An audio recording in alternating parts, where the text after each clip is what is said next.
नमस्कार दोस्तों, उत्कर्ष के यूजीसी नेट चैनल में आपका स्वागत है। मैं अनिल बेंदिरत्ता। आज हम पढ़ेंगे टीचिंग, शिक्षण। दोस्तों, teaching subject UGC net, set, pre PhD या ऐसे किसी भी प्री यूनिवर्सिटी एग्ज़ाम के लिए बहुत ही इम्पोर्टेंट एग्ज़ाम है, बहुत ही इम्पोर्टेंट सब्जेक्ट है। और इस सब्जेक्ट में आज हम ये सीखेंगे कि टीचिंग का मतलब क्या है, टीचिंग शब्द का अर्थ क्या है और टीचिंग कितने प्रकार की होती है और शिक्षण से हमें क्या क्या चीज़ें हैं जो सीखने को मिलती। तो आइए शुरू करते हैं। शिक्षण, सबसे पहली चीज़ आती है कि शिक्षण शब्द आया कहाँ से। शिक्षण का मतलब क्या है, टीचर कौन होता है।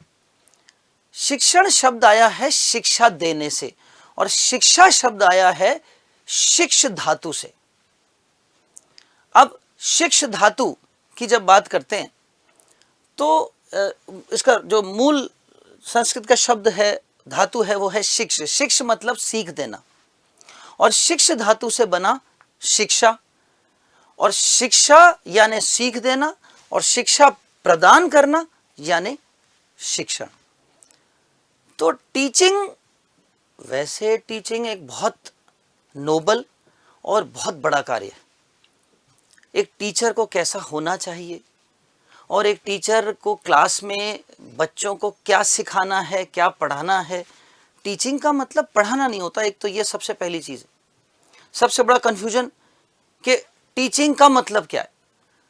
हम कहते हैं टीचिंग का मतलब प्रोवाइड लर्निंग, अधिगम देना। लेकिन क्या टीचर का काम सिखाना है? नहीं दोस्तों, आपको एक बात बताता हूँ। टीचिंग, आगे आप मेरे से पढ़ेंगे कि टीचिंग 3 लेवल्स की होती है। एक होती है प्राइमरी लेवल टीचिंग, जिसको हम कहते हैं मेमोरी लेवल टीचिंग, स्मृति स्तर शिक्षण। एक होती है बोध स्तर शिक्षण, अंडरस्टैंडिंग लेवल। और एक होती है रिफ्लेक्टिव लेवल टीचिंग, चिंतन स्तर का शिक्षण। सबसे उच्चतम स्तर, सबसे highest level of teaching is reflective level of teaching. और एक टीचर को अपनी टीचिंग में he has to attain that highest level of teaching and that is reflective level teaching। वो चिंतन स्तर का शिक्षण प्राप्त करना ही शिक्षण का मुख्य उद्देश्य है। अब आप कहेंगे चिंतन स्तर क्या है? तो चिंतन स्तर है छात्र को सीखने की सीख देना, सीखना सिखाना, to provide an environment for him to learn. उसको एक ऐसा वातावरण देना जिससे वो सीखना खुद ही सीखे, वो खुद सीखे। शुरुआत मेमोरी लेवल से होती है, स्मृति स्तर से होती है। जब बच्चा छोटा होता है, छोटी क्लासेस में टीचर सिखाता है तो वो स्मृति स्तर का शिक्षण होता है, मेमोरी लेवल, रटंत शिक्षण। फिर आता है अंडरस्टैंडिंग लेवल, जिसमें बड़ी क्लास धीरे धीरे, जब बच्चा चौथी कक्षा के बाद 5वीं, 6ठी, 7वीं, 8वीं, 9वीं, 10वीं में जाता है, मिडिल लेवल से हायर लेवल में जाता है, तो सिर्फ रटन से काम नहीं चलता, फिर उसको अंडरस्टैंडिंग लेवल भी करानी है। और फिर आता है हायर एजुकेशन, जहां पर बच्चा हो गया मैच्योर, परिपक्व बच्चा। अब once he has become mature, एक बार परिपक्व हो गया तो परिपक्व बच्चे को अंडरस्टैंडिंग समझ में आती है, रटने की जरूरत अब उसको है नहीं, तो चीजें उसको समझ में आ रही। तो अब उसको पढ़ाना है, आपको सिर्फ और सिर्फ वो एनवायरनमेंट देना है जिसमें वो खुद उस एनवायरनमेंट से अपने चिंतन स्तर पे जाके अपने खुद सॉल्यूशन निकाले। प्रॉब्लम का सॉल्यूशन खुद निकालना ही चिंतन स्तर का शिक्षण है। तो अब मैं वापस अपनी पहली बात पे आता हूं, शिक्षण क्या है, शिक्षक क्या करता है। तो शिक्षक का मुख्य उद्देश्य क्या है? एक ऐसा वातावरण तैयार करना जिससे छात्र स्वयं सीखे, शिक्षक को सिखाना ना पड़े, वो है शिक्षण का मुख्य उद्देश्य। इसलिए हम कहते हैं टू ऑप्टिमाइज लर्निंग। ये वर्ड आपको एग्जाम में मिलेगा। What is the main objective of teaching? To optimize learning. अच्छा बच्चों, एक बात और मैं कहूंगा, मेरी क्लासेस में जब भी आप बैठे, पेन और पेपर, पेन और नोट्स कॉपी रेडी रखें। मैं जो भी आपको नोट्स दिखाता हूं वो तो उतारें ही आप, साथ में जो एक्स्ट्रा बातें मैं आपको बताता जाता हूं वो आप लिखते जाएं। कोई भी क्लास को लेने का मकसद या फायदा तब है जब आप उसकी नोट्स साथ के साथ उतारें। हर चीज याददाश्त के भरोसे ना रखें। क्योंकि पढ़ाते पढ़ाते टीचर के मुंह से ऐसी बहुत सारी चीज़ें निकलती हैं जो एग्ज़ाम में काम आ जाती है, तो आप वो उतारें, नोट करें। दूसरी बात, हम लोग अब रेगुलरली आपके समक्ष उपस्थित होते रहेंगे। हमारी टीम आपको यूजीसी नेट में पेपर 1, पेपर 2 में आपको अब पूरा एक पैकेज मिलेगा उत्कर्ष की तरफ से, जिसमें आपको रेगुलरली यूट्यूब पे क्लास और सभी सब्जेक्ट्स की क्लासेस वो रेगुलरली मिलती रहेंगी। उनका तो लाभ उठाएं आप। साथ ही साथ हमारे बैच अब शुरू हो गए हैं। General paper UGC net paper 1 का तो हम लोगों ने बैच शुरू कर दिया है, आप उसको ज्वाइन कर सकते हैं तुरंत और इसका लाभ उठाएं और नंबर अच्छे ला करके नेट क्लियर करें।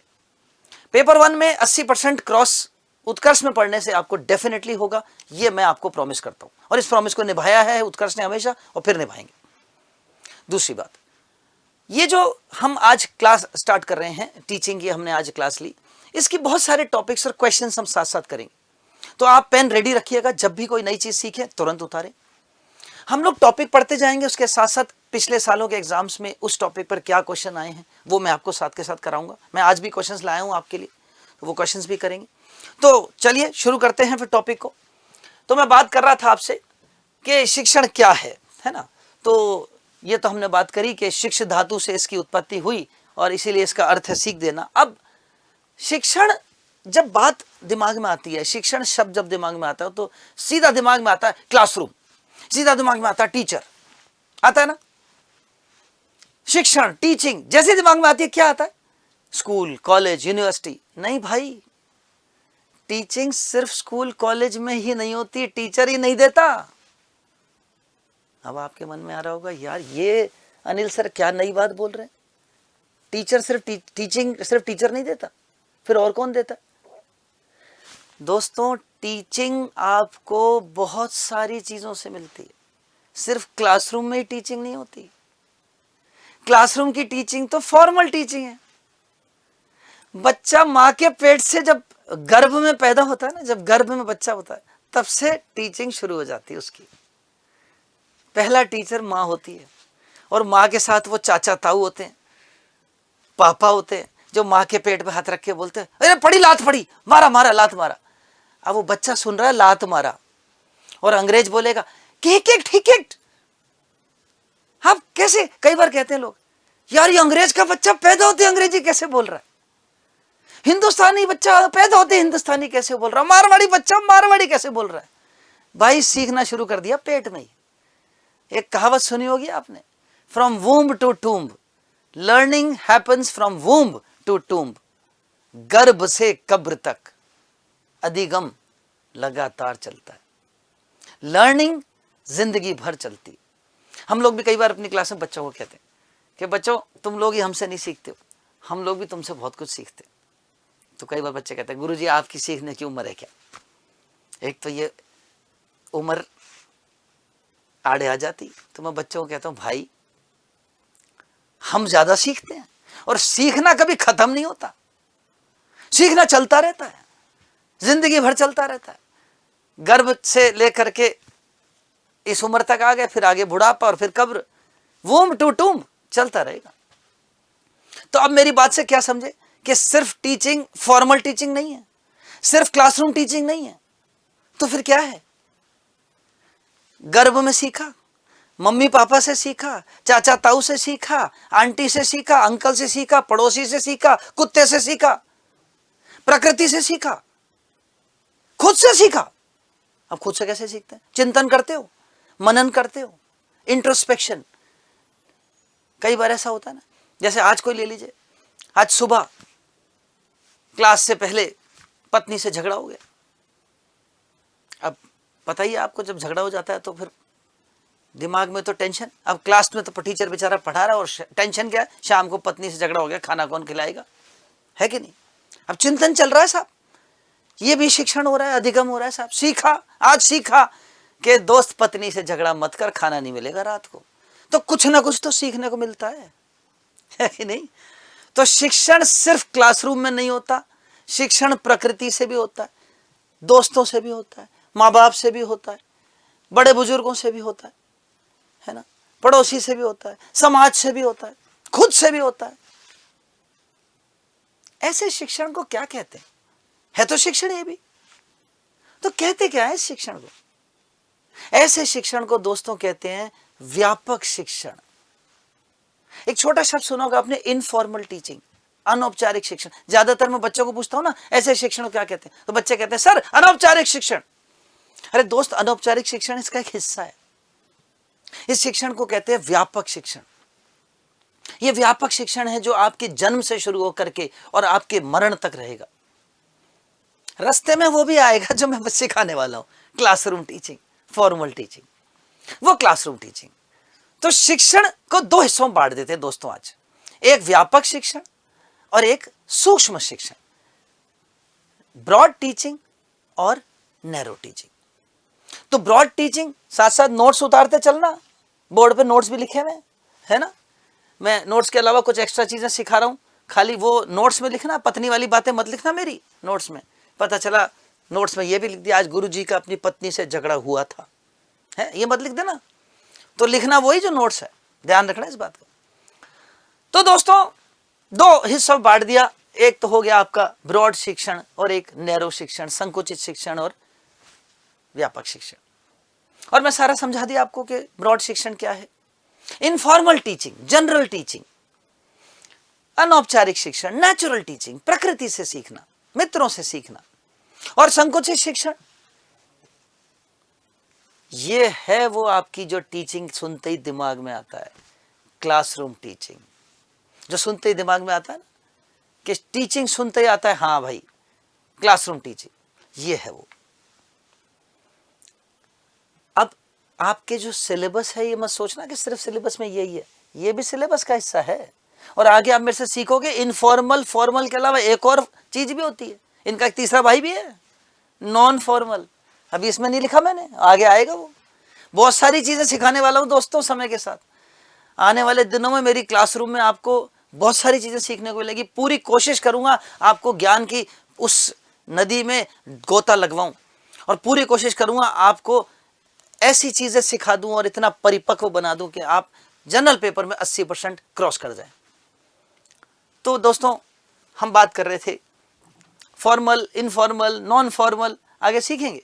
पर अभी व्यापक और संकुचित, और संकुचित में आपका आ गया क्लासरूम टीचिंग। क्लासरूम टीचिंग में क्या क्या आ गया और क्या क्या चाहिए? सबसे पहले तो टीचर चाहिए, क्लासरूम चाहिए जिसको कहते हैं कक्षागत संचार। अच्छा, इसके साथ ही मिलता जुलता इसी से कनेक्टिंग तो एक और सब्जेक्ट है आपके यूजीसी नेट में, सेट में, प्री पीएचडी में, कम्युनिकेशन, संचार, दोनों मिले हुए हैं, एक दूसरे से बुने हुए सब्जेक्ट है। बच्चे कई बार कहते हैं कम्युनिकेशन का क्वेश्चन होता है टीचिंग का लगता है, टीचिंग का क्वेश्चन होता है कम्युनिकेशन का लगता है। टीचिंग के सब्जेक्ट में क्लासरूम कम्युनिकेशन खूब पूछते हैं नेट के एग्जाम में, और कम्युनिकेशन में टीचर के कम्युनिकेशन के बारे में बात करते हैं। तो सबसे पहली चीज आती है कक्षागत संचार, क्लासरूम कम्युनिकेशन, कक्षा का वातावरण, फॉर्मल वातावरण। आपको एक टाइम फिक्स मिलेगा, भाई इस समय क्लास है तुम्हारी, इस बिल्डिंग में है, इस रूम में है, इतने बजे है। तो एक फॉर्मल वातावरण है, एक सिस्टमैटिक चीजें हैं। तो सिस्टमैटिक वर्ड आ गया तो फॉर्मल टीचिंग है। जहां सिस्टमैटिक नहीं है वहां इनफॉर्मल है, व्यापक है। ठीक। दूसरी बात, क्या आप पापा से जो सीखते हो, मम्मी से जो सीखते हो, यूट्यूब पे जो सीखते हो, मित्रों से जो सीखते हो, पड़ोसी से जो सीखते हो, यूट्यूब में, यहाँ पर यूट्यूब बोल तो दिया, लेकिन यूट्यूब में मेरी क्लास को अलग कर देना भाई। यूट्यूब पे जो सीखते हो वो ये है, लेकिन मेरी क्लास तो स्ट्रिक्टली हम लोग सिलेबस से चलते, तो इसलिए वो तो इसमें आ जाएगी, है ना। मैं तो पूरी कोशिश करता हूँ कि मेरी ऑनलाइन क्लास में भी, यूट्यूब क्लास में भी बच्चे को कहता हूँ भाई कान में लगा ले ईयरफोन, सामने मोबाइल को रख दे स्टैंड पे या लैपटॉप पे या जिसमें भी आप देख रहे हो, और कमरे बंद करके शांति से हैंड्स फ्री होकर के नोट्स लिख ले। हर हमारी क्लास को आप ऐसे लो जैसे क्लासरूम की क्लास, तब सीखोगे। ये एटीट्यूड रखोगे तो सीखोगे। तो एक चीज मैं पूछ रहा था आपसे, जब पापा सिखाते, मम्मी सिखाती, पड़ोसी सिखाता, यूट्यूब सिखाता है, मित्र सिखाते, तो क्या कोई सिलेबस होता है, कोई पाठ्यक्रम होता है, या कोई करिकुलम होता है, पाठ्यचर्या होती? नहीं। कोई सिस्टमैटिक कोई ऐसा फंक्शन होता है सिस्टमैटिक कोई कि हाँ आज ये चैप्टर पढ़ना है, आज ये इतना पढ़ना है? नहीं, जब मर्जी आती है चला देते हो, जब मर्जी आती है किताब खोल लेते हो, जब मर्जी आती है बुक कर देते हो, बंद कर देते हो। तो फिर वो फॉर्मल नहीं है, फिर वो संकुचित शिक्षण नहीं। संकुचित शिक्षण की एक खास बात ये और है कि ये करिकुलम पर बेस्ड है, पाठ्यक्रम पर, पाठ्यचर्या पर। आगे ये भी सिखाऊंगा, बच्चों को ये भी नहीं पता पाठ्यचर्या में और पाठ्यक्रम में क्या फर्क होता है। ज्यादातर लोग एक ही समझते हैं, करिकुलम और सिलेबस में फर्क क्या होता है बच्चों, ये आपके कोर्स का हिस्सा है, आपको पता होना चाहिए। मैं सिखाऊंगा ये भी, इस पर पूरी क्लास लूंगा आपकी। करिकुलम क्या है, सिलेबस क्या है, दोनों में फर्क क्या है, इस पर हम अलग से क्लास लेंगे और बहुत जल्दी आएगी। चैनल को सब्सक्राइब कर लो तुरंत। क्यों? क्योंकि क्लासेस आती रहेंगी अब रोजाना। सिस्टमैटिक है, ऑर्गेनाइज्ड है, करिकुलम पर बेस्ड है ना दोस्तों। तो ये है जिसकी हम बात कर रहे थे। अब बात ये आती है, ये तो हमें समझ में आ गया कि भाई टीचिंग है क्या, शिक्षण क्या है, समझ में आया। शिक्षण कितने तरह का है? दो तरह का है, व्यापक है, सूक्ष्म है। It is broad and it is narrow. अब बात ये आती है कि टीचिंग का मतलब क्या है। कोई भी टीचिंग कर सकता है क्या? मैंने कई बार सुना टीचर्स को या किसी को कहते हुए, यार टीचिंग तो मेरे खून में है। मैं जब नया नया शुरू में कई साल पहले टीचर बना, 20-22 साल पुरानी बात बता रहा हूं आपको, तो वो होता ना, कई बार इंसान हूं तो कई बार ऐसा हो जाता ना, थोड़ा सा पब्लिसिटी मिली, थोड़ा सा तारीफ कर दी किसी ने, जमीन छोड़ दी, साहब चने के झाड़ पे चढ़ गए, मेरे जैसा तो टीचर ही नहीं। ये बड़ी हम लोगों में बड़ी बड़ा प्रॉब्लम है, ये इसको ठीक करना। ह्यूमिलिटी का गुण होना चाहिए, है ना। तो साहब एक दिन ऐसे बोल दिया मैंने, और जिनके बीच में बोला वो भी टीचर्स थे सब, और उनमें कुछ सीनियर भी थे। एक हमारे बहुत सीनियर सज्जन थे, टीचर थे। मैं, सर टीचिंग तो मेरे खून में। अभी पढ़ाते तो 4 महीने नहीं हुए, टीचिंग खून में। तो वो हंस दिए और कहने लगे, बेटा टीचिंग खून में नहीं होती, सीखनी पड़ती है। तो उस दिन एक नई चीज सीखी और वही आपको सिखा रहा हूं। Teaching has to be learned, teaching is something which has to be understood, it is a skill. दोस्तों टीचिंग एक कौशल है, एक कला है, एक विज्ञान है। अब कई बच्चे बोलेंगे, यार ये टीचर कला भी बोल रहा है विज्ञान भी बोल रहा है, ये क्या लफड़ा है? सच बोल रहा हूं, कला भी है विज्ञान भी है। शिक्षण एक कला भी है, विज्ञान भी है। बताऊंगा, अभी चर्चा करूंगा क्यों कला है क्यों विज्ञान है। पर उससे पहले हम बात कर रहे थे कौशल। तो शिक्षण एक कौशल है, एक स्किल है, साइंटिफिक प्रोसेस है, इसको सीखना पड़ता है। ये ऐसे नहीं है कि आपने गए और सब पढ़ा दिया, नहीं। आपको चीजें जाननी है, चाइल्ड साइकोलॉजी समझनी है। जिस बच्चे को आपको पढ़ाना है उस बच्चे की क्या एज है, क्या मेंटल लेवल है, क्या उसका बैकग्राउंड है, उसके हिसाब से आपकी शिक्षण डिसाइड होता है, शिक्षण विधि डिसाइड होती है। Which teaching method has to be taught with is to be decided. तो टीचिंग मेथड सीखने पड़ते हैं कि डिडक्टिव टीचिंग मेथड लगाना, इंडक्टिव लगाना है, प्लेवे मेथड लगाना है, या ह्यूरिस्टिक मेथड लगाना है, या डिस्कवरी मेथड लगाना है, या ब्रेनस्टॉर्मिंग मेथड लगाना है। ये सारे मेथड सीखोगे दोस्तों आप मेरे आगे आने वाली क्लासेस में। 22 तरह के मेथड सिखाऊंगा आपको, टीचिंग मेथड्स। तो टीचिंग ऐसा नहीं है कि हम कहें कि ये एक स्किल है, एक कौशल है जिसको आपको सीखना है, वैज्ञानिक अंतःक्रिया है। साथ साथ नोट सुधारते जाना। और आपको मैं अभी एक बात बोल रहा था कि छात्र को वांछित ज्ञान सीखने के लिए एक अनुकूल वातावरण तैयार करके देना है। अब बताओ आप बच्चे, मैंने ये क्या सिखाया था थोड़ी देर पहले? मैंने कहा था छात्र को वांछित ज्ञान सीखने के लिए अनुकूल वातावरण तैयार करना पड़ता है। You have to create an environment for the student to learn. Which kind of teaching is this? ये शिक्षण किस तरह का शिक्षण है बताओ, जल्दी से टाइप कर दो। दोस्तों अभी थोड़ी देर पहले बताया था, ये शिक्षण किस तरह का शिक्षण है। हाईएस्ट लेवल ऑफ टीचिंग है। कई बार आ गया ये क्वेश्चन एग्जाम में, which is the highest level of teaching?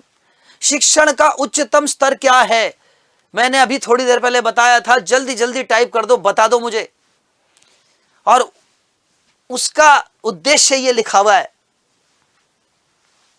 Reflective level teaching, चिंतन स्तर का शिक्षण। क्या बात है। तो अब ये बात हो गई साहब, हाईएस्ट लेवल तक पहुंचना है, और क्योंकि आपको स्टूडेंट को एक सिखाना है करिकुलम के हिसाब से, सिलेबस के हिसाब से, आपको स्टूडेंट को इस लेवल पे ले जाना है, तो भाई सिस्टम तो बनाना पड़ेगा, ऑर्गेनाइज करना पड़ेगा। तभी तो ये जो स्टूडेंट टीचर होते हैं, स्टूडेंट टीचर कौन होता है? जो बीएड करते हैं, जो बीएसटीसी करते हैं, ये जो टीचर ट्रेनिंग लेते हैं, उनको स्टूडेंट टीचर कहते हैं, और उनको एक माइक्रो टीचिंग कराई जाती है। इस पर अलग से क्लास बनाऊंगा, माइक्रो टीचिंग का भी आपको बताऊंगा। तो माइक्रो टीचिंग में क्या होता है, उसमें स्टूडेंट को एक एक्चुअल क्लास दी जाती है पढ़ाने के लिए, और वहां वो पढ़ाता है, और वहां उसको जो टॉपिक तैयार करता है उसमें उसको पढ़ाना होता है। वो 10 से 12 मिनट की क्लास होती है। अब बात ये आती है कि उस क्लास को लेने से पहले उसकी एक लेसन प्लान तैयार करने की बात की जाती है। वो पहले लेसन प्लान तैयार करता है, और फिर उस लेसन प्लान को तैयार करके उसमें एक सेट ऑफ क्वेश्चंस तैयार करता है। तो वो ऑर्गेनाइज्ड एक्टिविटी है, वो लेसन प्लान तैयार करना, क्वेश्चंस बनाना। अब वो क्वेश्चंस भी दो तरह के होते हैं, फॉर्मुलेटिव क्वेश्चंस होते हैं, टीचिंग क्वेश्चंस होते हैं, डेवलपमेंटल क्वेश्चंस भी बनाने होते हैं। आगे ये भी सीखोगे आप मेरे से, क्वेश्चंस कितने तरह के होते हैं।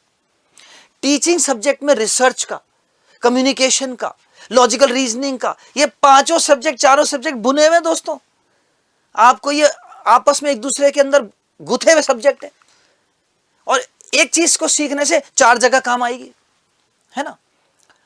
तो ये ऑर्गेनाइज्ड एक्टिविटी बच्चे के लिए टीचर करता है, और फिर लर्नर को एक अप्रोप्रिएट एनवायरनमेंट देता है जिससे वो सीखे। अब अगली बात आती है, भाई सीखना क्या है? कब मानोगे कि लर्निंग हो गई? कब कहोगे लर्निंग हो गई स्टूडेंट की? आप कहते हो शिक्षण का मुख्य उद्देश्य क्या है? To optimize learning, main objective of teaching. ये भी क्वेश्चन आया हुआ एग्जाम में, which is the main objective of teaching?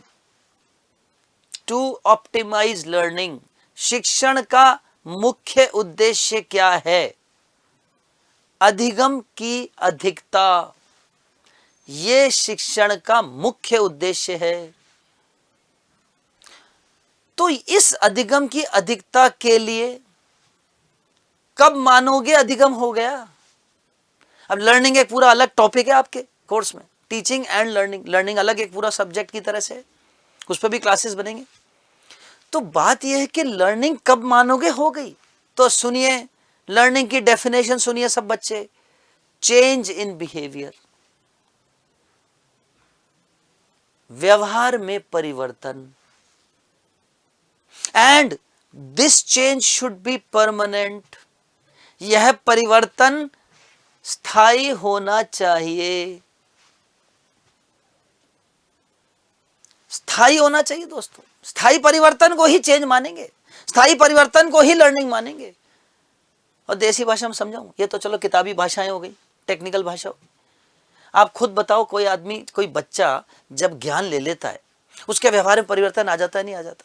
जब आपको कोई चीज आ जाती है, आपके चेहरे पे अलग सा कॉन्फिडेंस आ जाता है, एक अलग ही चेहरे पे विश्वास, व्यवहार में परिवर्तन हो गया।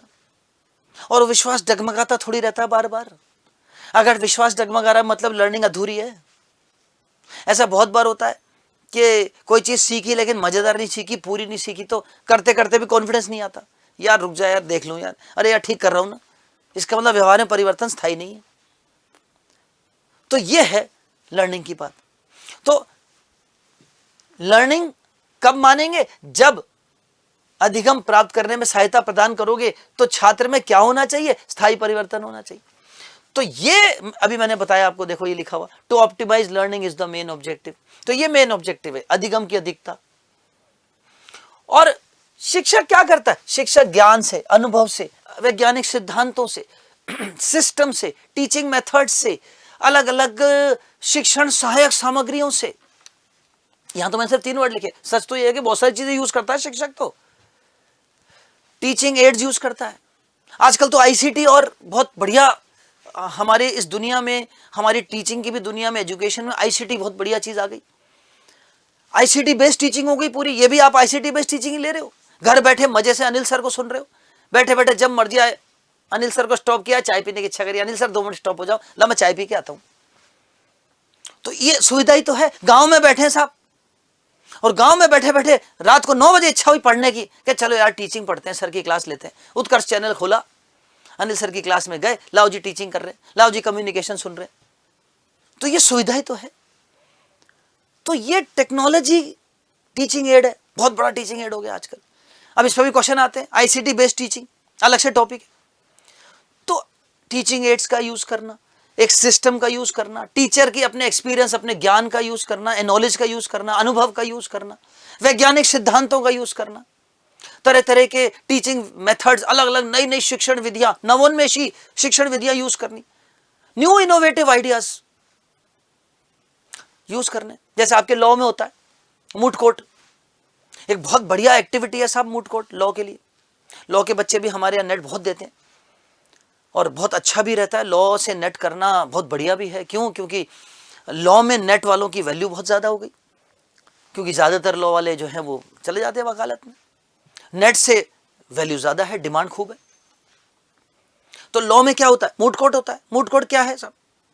क्लास में ही टीचर जो है क्लासरूम में ही कोर्ट का वातावरण बना देता है, कोर्ट बना देगा। एक बच्चे को जज बना देता है, एक बच्चे को वकील अपेलेंट बना देता है, एक को लॉयर बना देता है, एक को ऐसे करके, एक प्लेंटिफ है, एक गवाह हो गया, ये सब करता है। तो ये नए नए मेथड्स यूज करते हैं और इनसे छात्र में स्थायी परिवर्तन कोशिश करते हैं कि छात्र में लर्निंग हो। तो मेन तो लर्निंग का यही कारण। अब मैं बात कर रहा था साहब, आ गई वही बात, देख लो, ये बोर्ड भी समझता है मेरे को, ये पहचान जाता है मैं क्या बोलने वाला हूं या मैं क्या बोल चुका हूं। बोलते लो सब, गुरुजी की बात याद रख लेता हूं। शिक्षण एक कला भी है और विज्ञान भी। अब सोचो दोस्तों, शिक्षण कला क्यों है और विज्ञान क्यों है, और दोनों क्यों है? दोनों, एक या तो कला होनी चाहिए या विज्ञान होनी चाहिए, दोनों क्यों है? अच्छा ये बताओ, किसी भी चीज को आप विज्ञान कब कहते हो? विज्ञान का मतलब क्या है? साइंस क्या है? साइंटिफिक चीज क्या है? Why is something called a science? आप कहोगे सर, अगर कोई चीज को एक्सपेरिमेंट कर सके, अगर कोई चीज का प्रयोग कर सके, अगर कोई चीज टेस्टेबल हो, परीक्षण योग्य हो, वेरीफाइबल हो, निरीक्षण योग्य हो, कारण प्रभाव संबंध पर आधारित हो। दोस्तों मैं जितने भी वर्ड्स बोलता हूं क्लास में नोट करना, नोट्स बनाना। देखिए, अगर आपको कोई टीचर क्लास में पढ़ा रहा है और उसके बोले हुए शब्द आपने नोट कर लिए और इत्तेफाक से वही शब्द एग्जाम में आ गया और क्वेश्चन एक सॉल्व हो गया, तो आपकी मेरी दोनों की मेहनत सफल हो गई। तो साइंस शब्द कब हम बोलते हैं साइंस? पहला, जब कोई चीज पर आप क्यों पूछ सको, क्यों, कैसे।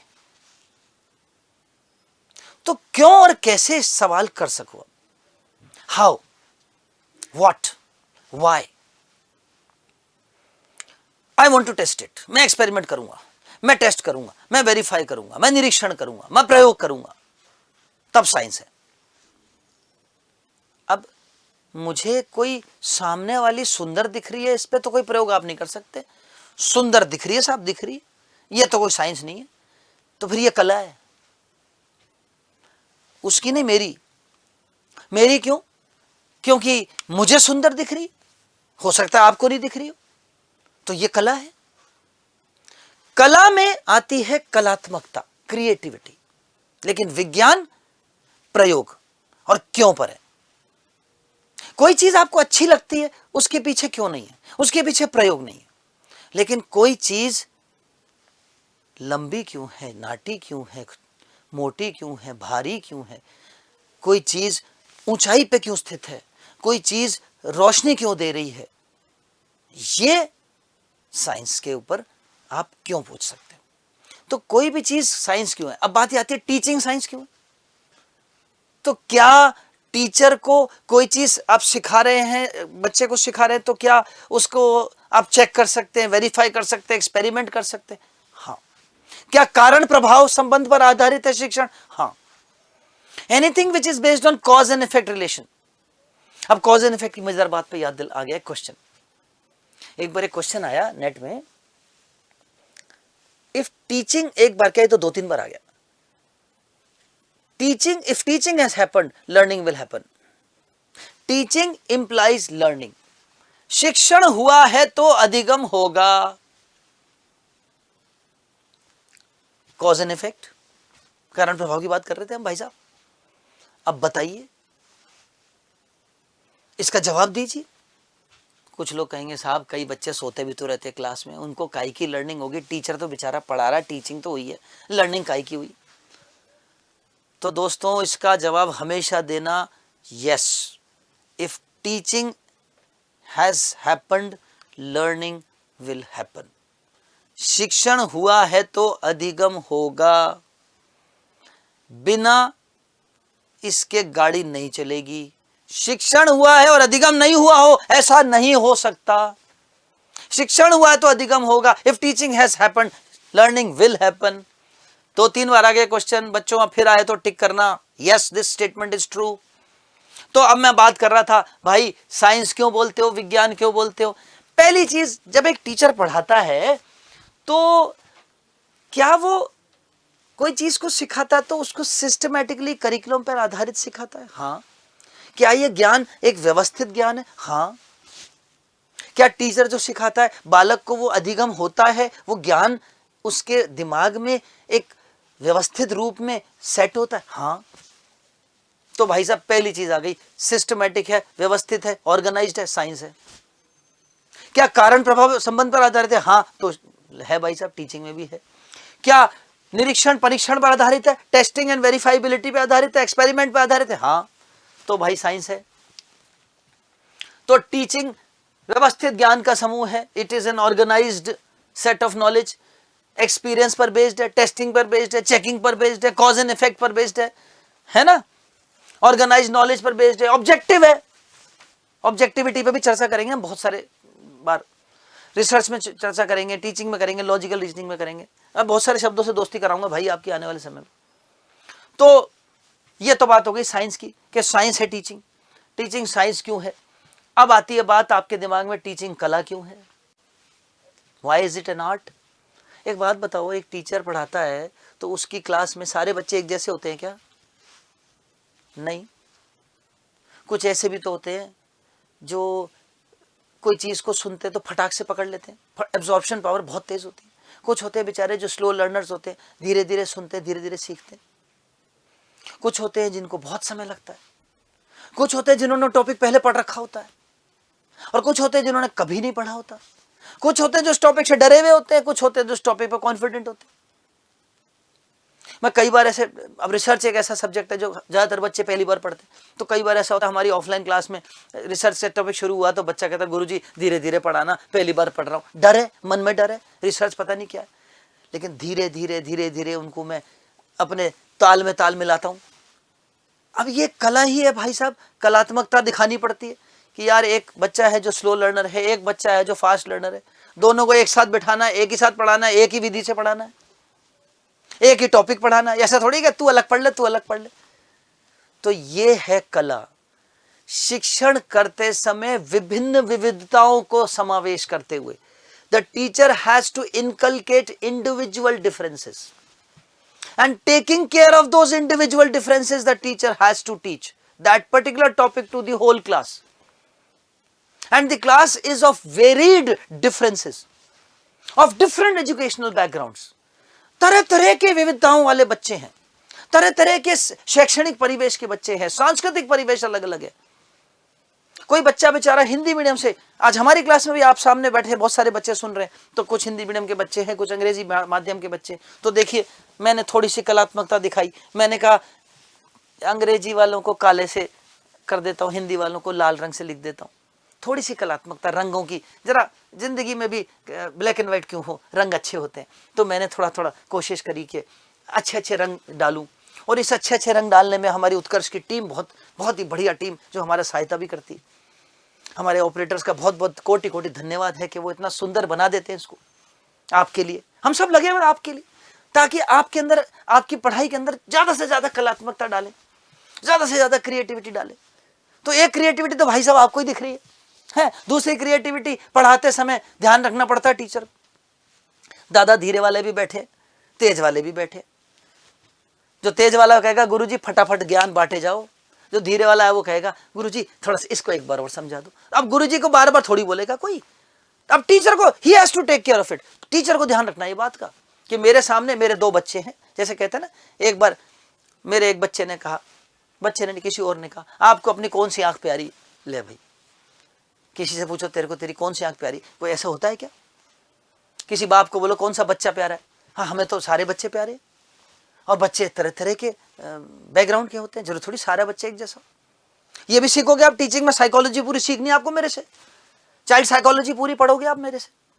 उसमें हमको ये सीखना है, बहुत सारी थ्योरीज सीखनी है, लर्निंग थ्योरीज सीखनी है, वाइगॉट्स्की की थ्योरी, सोशल प्रॉक्सिमिटी की थ्योरी है ना, जॉन पियाजे को पढ़ेंगे हम पूरा। तो दोस्तों सवाल यह है कि उसमें कलात्मकता, कौन सी विधि का इस्तेमाल करे टीचर, वो कौन सी शैक्षणिक विधि लगाए, शिक्षण विधि कौन सी हो, वो कौन सा टीचिंग मेथड लगाए जिसमें बच्चे को, तरह तरह के वैरायटी वाले बच्चों को आसानी से समझ में आ जाए। किसी बच्चे को यह नहीं कहना पड़े सर थोड़ा तेज चलो थोड़ा धीरे चलो, या सर ये दोबारा समझा दो, या इसे एक और एग्जाम्पल से समझा दो। फिर कलात्मकता आती है उस सब्जेक्ट को इंटरेस्टिंग बनाना। कई बार सब्जेक्ट कठिन होता है, स्टूडेंट के लेवल पे जाके सिखाना पड़ता है। अब रिसर्च सब्जेक्ट है, ज्यादातर बच्चों ने रिसर्च जीवन पहली बार पढ़ते हैं, तो रिसर्च में अच्छा सब्जेक्ट भी ऐसा है, उसमें वर्ड्स भी ऐसे ऐसे होते हैं, एपिस्टेमोलॉजी, एपिडेमियोलॉजी, ऑन्टोलॉजी।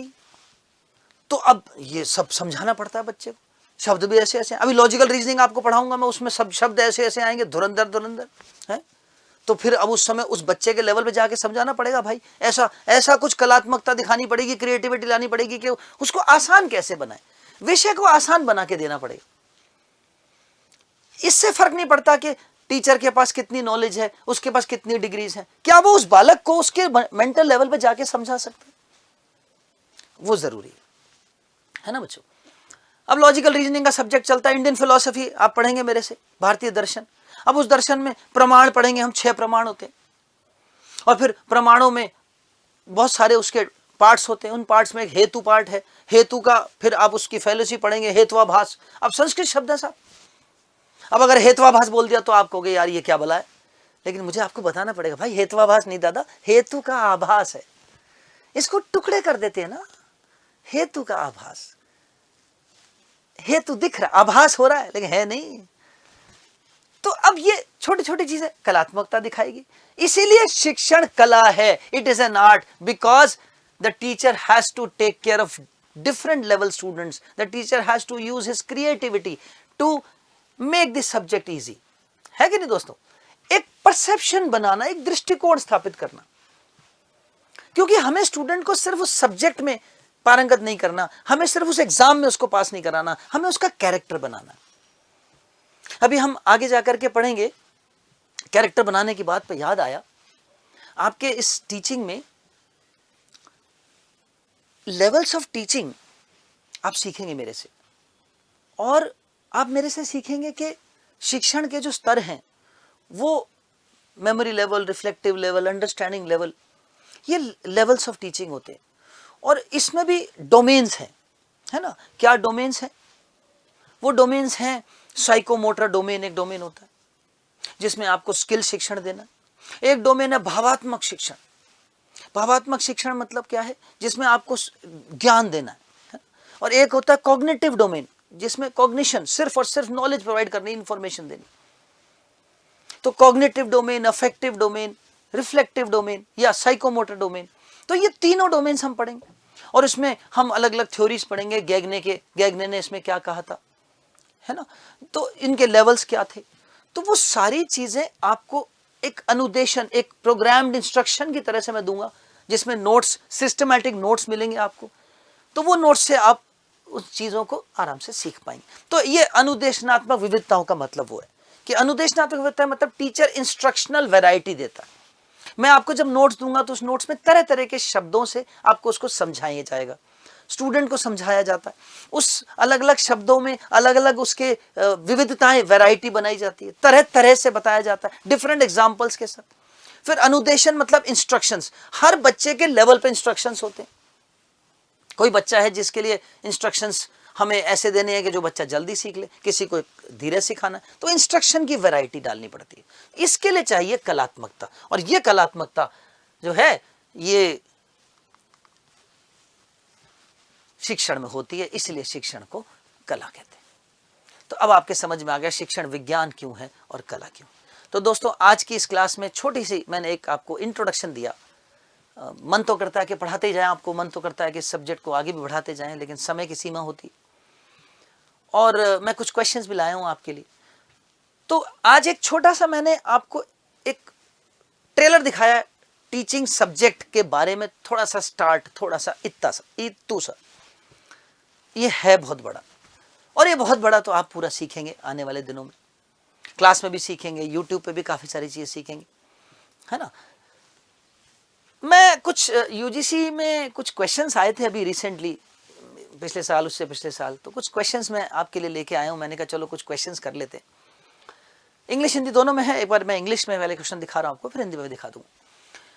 ये which of the following is the key teaching behaviour to make, इसको थोड़ा सा आपके लिए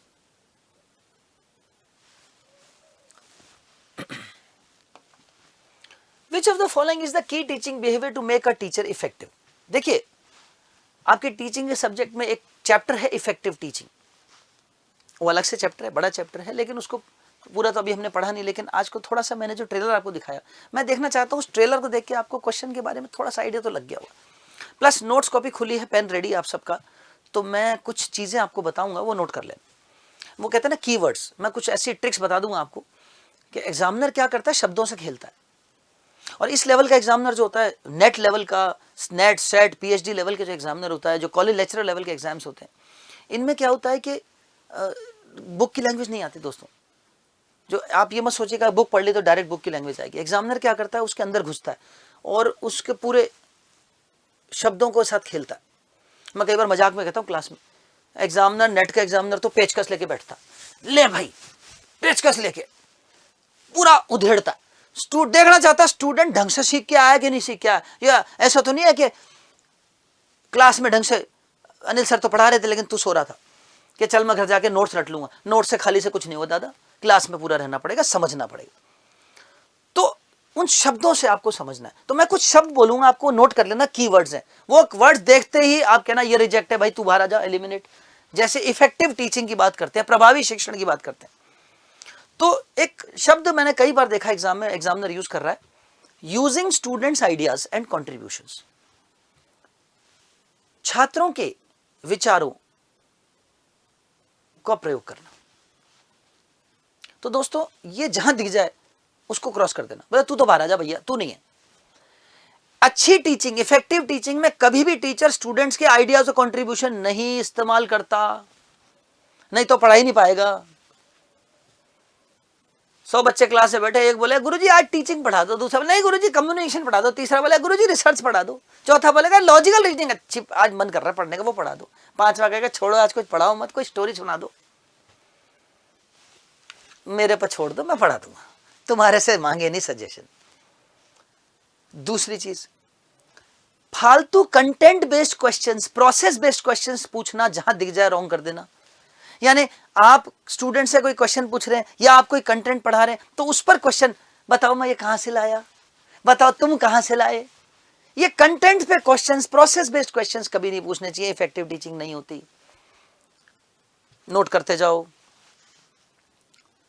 तीसरी बात, एक वर्ड बोलूंगा अंग्रेजी का, रिडंडेंसी।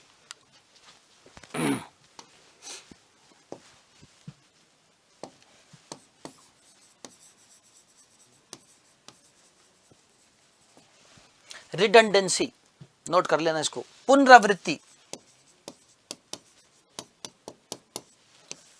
और इसके पीछे एक शब्द लिखा होगा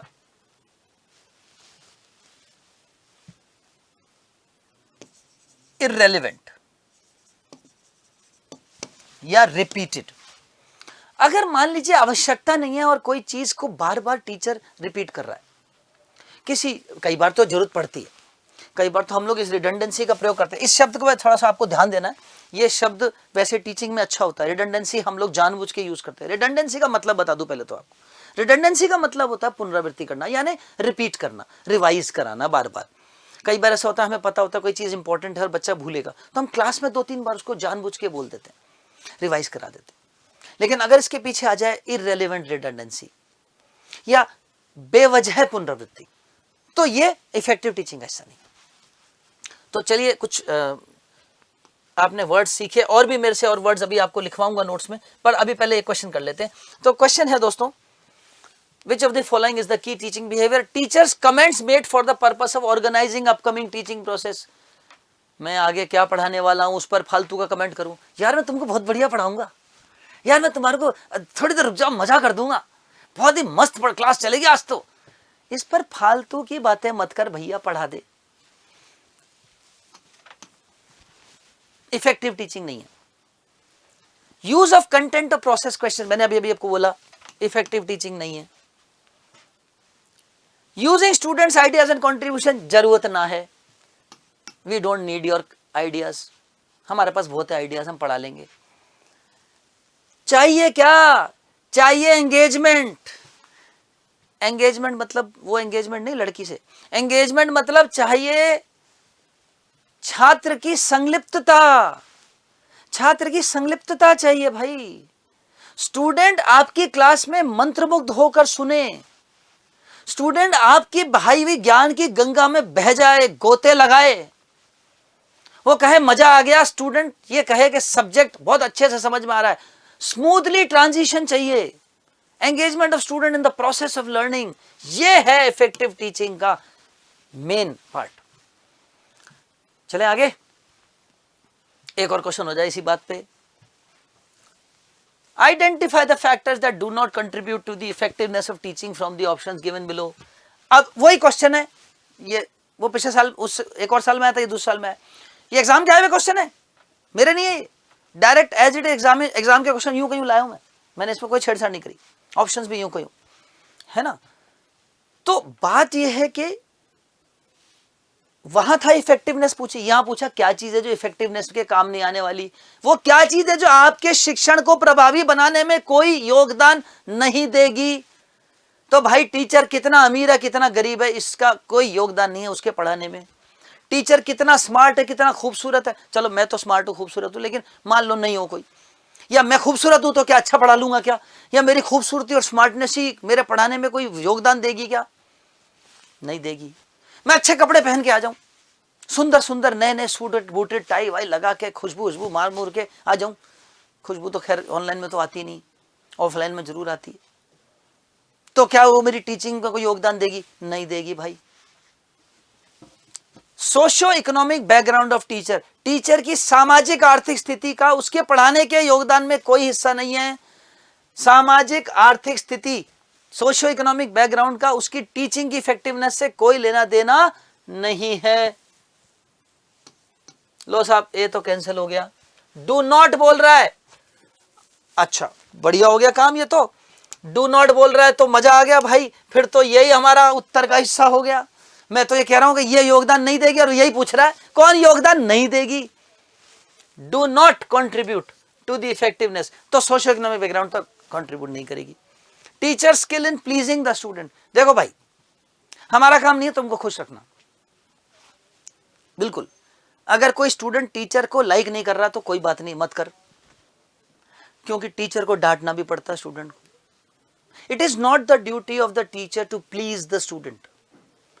छात्र को खुश करना शिक्षक की जिम्मेदारी नहीं है, उसके अधिगम उसकी लर्निंग में योगदान देना जिम्मेदारी। तू पास हो जा, फिर तेरे को मैं अच्छा लगू नहीं लगू मेरे को कोई मतलब नहीं है, मैं तुझे रावण दिखूं तो चलेगा, पर तू तो सब्जेक्ट में अच्छा हो जा, तो ये भी योगदान नहीं देगा। अच्छा मैं ये जो टिक कर रहा हूं इसका मतलब उत्तर का हिस्सा है, वैसे ये योगदान नहीं देता है, ये ध्यान रखना। टीचर सब्जेक्ट नॉलेज, भाई सब्जेक्ट नॉलेज का तो सबसे ज्यादा योगदान है, टीचिंग इफेक्टिव होने में सबसे ज्यादा योगदान सब्जेक्ट नॉलेज, इसलिए ये हमारा आंसर का हिस्सा नहीं है।